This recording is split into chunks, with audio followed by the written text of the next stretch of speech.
Hey, good morning, church. I pray that all is going well with you on this wonderful Friday as we continue our study through 1 Samuel. We're going to be looking at 1 Samuel chapter 11 today.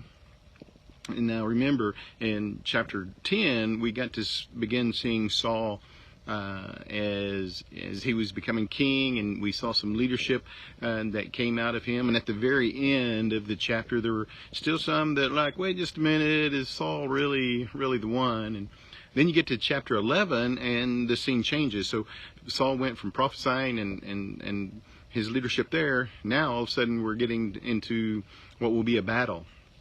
And you see these two groups that want to make a covenant together. I find it interesting that one group comes and says, hey, would you make a covenant with us and we would serve you? And the Amorites said, yeah, we'll do that. Just let me poke out everyone's right eye, which is quite an interesting way to make a covenant. If you ask me, that's kind of strange. And they said, well, wait just a minute, give us a little bit of time and let us go see what we can get from this side. So yeah, that's an okay deal, but let me see if I can go get a better deal. Anyway, whenever they come to the children of Israel, and Saul hears what is taking place, Saul really kind of kindles a fire inside of Saul, and he calls on the children of Israel to come to battle, and shows how important this is by what he does to the ox yoke, and what would happen if people didn't come and fight.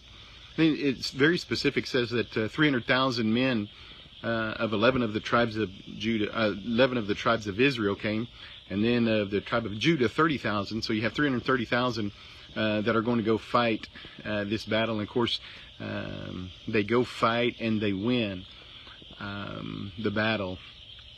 And I really enjoy what it says here in verse number 12. It says, then the people said to Samuel, who is it that said, shall Saul reign over us and bring us to him and we might put him to death?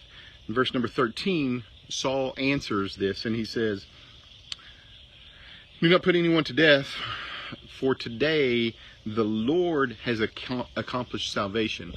So look what happened.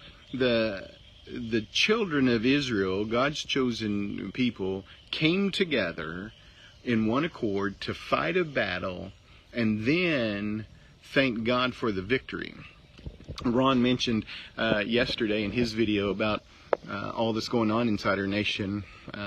I'll be honest, if we would take that same mindset and we as God's people would all come together of one accord and fight the battle together, I think that would be the best way to win the war.